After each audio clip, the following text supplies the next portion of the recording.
Stamping Songbird, and today I'm going to redo one of my previous videos. I'm going to use MFT Space Explorer stamp set. I love this stamp set, and I'm going to use some distress inks along with some domed ink blenders and Copic markers. So I'm starting by stamping my images on timholtz stamping platform in the travel size. I'm going to use Hero Arts Intensified black ink to stamp them in. So I had previously had a video of a galaxy scene, galaxy card background using these stamp sets, but there was something went off with the audio and it sounds awful, so I just decided to redo it. So here I'm just going to color my images, and I'm using, I believe, E00, E11, E13, E15, and E18 for the skin tones, which are usually the 5 colors that I gravitate to the most to create skin tones. Whenever I have images with little faces, I try to color them in different skin tones, ethnicities, just so that my cards can be given to someone, and then the little images would look similar to them, sort of like it's personalized for them. So I colored my first little astronaut in a lighter shade, and then I'm coloring my second one in a mid tan shade. I absolutely love this stamp set. I use it a lot in my cards, and since the galaxy card was one of my favorite techniques using these stamps, I really wanted to just do it over again. That video was from maybe a year ago, maybe a little more, but I was watching my videos and was critiquing myself and realized that the audio was terrible. So I figured, let's just do it over again. So this is my take 2 on that galaxy card. I've moved on to color their suits, and I'm using neutral grays, N0, N2, N4, and N6. I color each one of these little guys, and later on I decide which one of the 2, if not both, I will use on my card.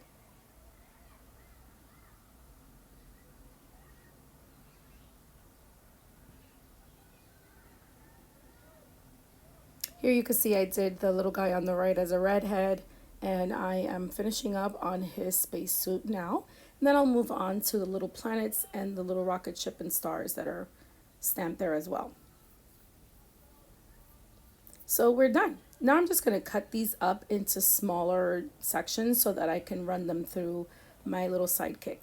So I've cut out all of the images using the coordinating dies, and now I'm going to move on to the background. This is a waffle flower mat, media mat. I believe it's in the small size, and it just holds your paper in place, and you can use any kind of media on it. So here I'm using my distress inks. These are Spice Marmalade, Peacock Feathers, Dusty Concord, Lumberjack Plaid, and Black Soot. I'm using the domed shaped ink blenders that I believe are also from timholtz. And I just start placing color all over, no rhyme or reason, no pattern, just making sure that the colors are nice and saturated.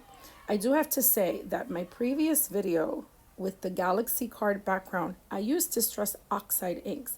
And I love the oxides because they're easy to blend and you can get a water effect if you wet them. But the Distress inks are a lot more vibrant. And I had not used my Distress inks in a long time. And they were all new. They were just sitting there. I was always going to my oxides. But I have to say, I'm kind of loving these Distress inks. Look how vibrant those colors are. I wish that I had the previous card so that I can show you the difference in vibrance, but even just looking at it now as I do this voiceover, I'm really very impressed with how vibrant these inks are. I've already added the Peacock Feathers, Dusty Concord, and Lumberjack Plaid to the Spice Marmalade that was already there, and now I'm going to move on to Black Soot to go around the edges. Now, even the Black Soot in the Distress ink is a lot darker than the oxide version. So I'm really liking the way that that looks. I'm adding the black all the way around so that it mimics space. Now I'm going to move on to adding some stars. In my previous video, I used white paint. I think I used gesso. This time I'm going to use Craft Smart metallic paint in gold just to make it a little bit different from the last video. And also I didn't want to take away from the vibrancy of the inks that are creating that galaxy background.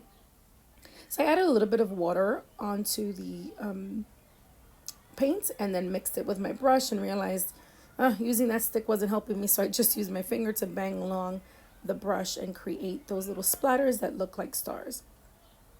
After drying this with my heat gun, I'm going to move on to use Honeybee Stamps double stitched frames to just create a little stitched border around and to minimize the size of this panel.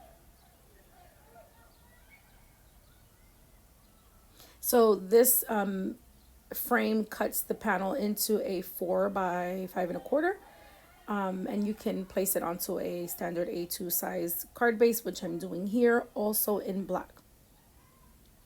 And you have a little border all the way around.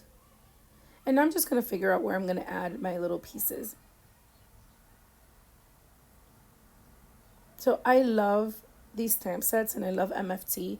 What I don't like are stamps that have that white border around it. Now for some things that works. In this case, I don't like the way it looks because the background is black.